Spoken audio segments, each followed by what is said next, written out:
Namaste, Prakash here. Welcome to the next episode of Dharma Tales. Let's debate. Our focus is still on learning the various shades and colors and opinions that we can generate out of one of the best epics of India, Mahabharata.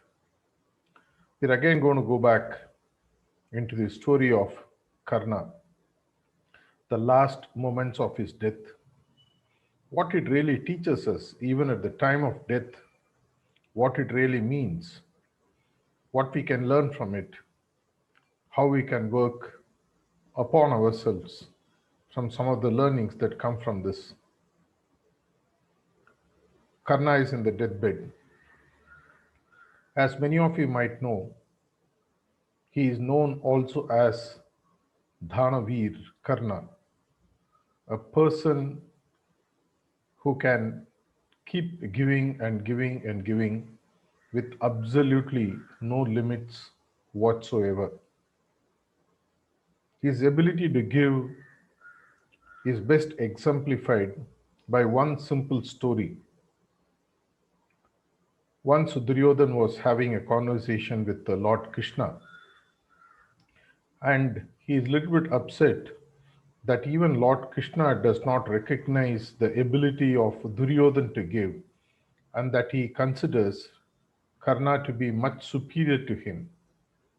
So he is asking Lord Krishna, what is it that makes really Karna special? I also give. I am an emperor. There is nothing that I cannot give that Karna can give. So Lord Krishna just mischievously smiles and he says, I'll put you to a test. And Duryodhana accepts it. So Lord Krishna, with a wave of his hand, creates three mountains of golden ornaments and whatever he can imagine. Abundant amount of wealth just out of gold. Three huge mountains. And then he says, I'll go and come back later, Duryodhan. I want you to share this giveaway to everybody. Duryodhan says, of course, I will do it. I am known to give. And then Lord Krishna, with a mischievous smile, again leaves the place.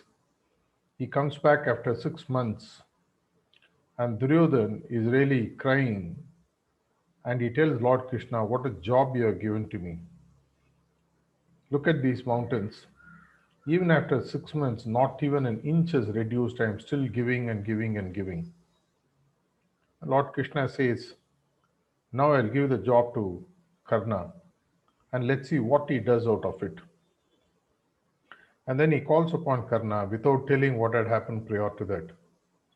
And then he says, Karna, these are the three mountains of golden ornaments and valuables, and I just want you to give them away.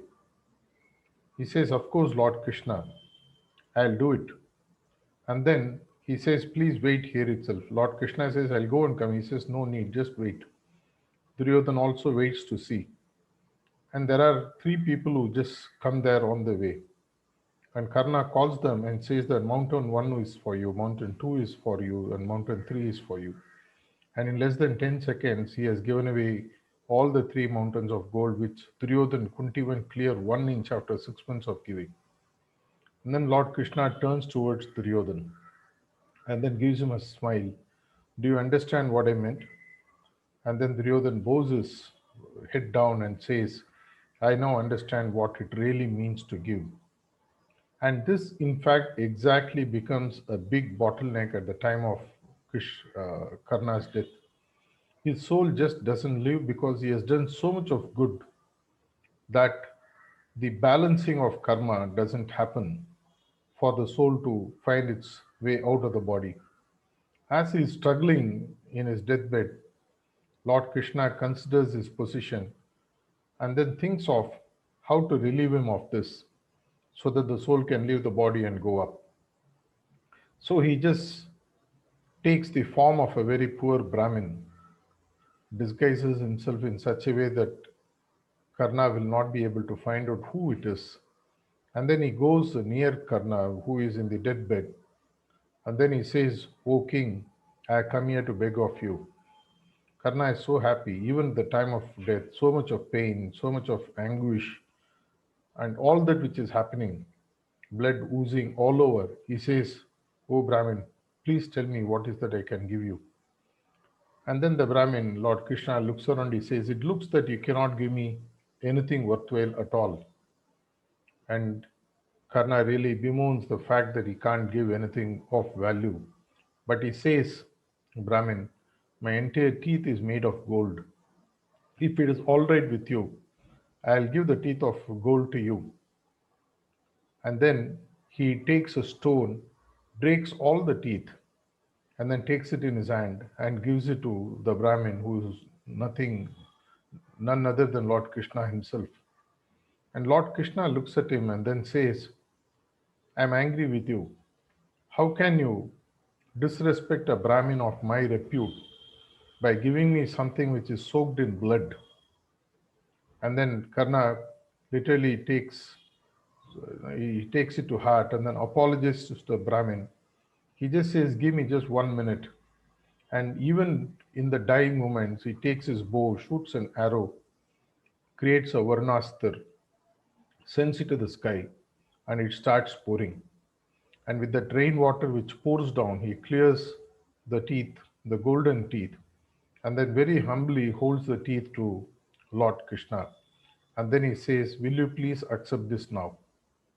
And with this, Lord Krishna releases him of all the positive karma that Karna had created by his ability to give without even asking. That's how he landed up giving even his armor, which protected him, which used to protect him, and which caused his own death at a later point of time. And then he takes his Virat Roop, shows Karna who he is actually. That's only the second time which the Virat Roop is shown in Mahabharata. The first time being to Arjun at the time of reciting of the Gita. And Karna is in tears. He says, "What more can I ask for?" The Lord Himself appears. How many people can claim credit where at the time of death, Lord appears and then helps the soul to move on? I am the most happiest of all. I am the most gifted of all. And then he recalls everything that has happened in the life and the past life, and is able to let go and then move on. These are the final moments that defines this person more than being a warrior, more than being a man of high qualities, in spite of him being on the wrong side. A person by the sheer ability to give, give. He had made such standards that even today, after thousands and thousands of years of the epic being written, he is still being spoken about for this one quality of his. What are your takeaways from this story? What is that you learn from this story of Karna? His ability to give, his ability to bear pain, and have such a vast heart that he can give anything even at the time of death. What are the dharmic values that one we can really learn which will help us to restore dharma wherever it is falling down? Take to the comment section of this video. Start sharing all your insights and inputs below the video link. Till we meet again, this is Prakash signing off. Dharma Tales, let's debate.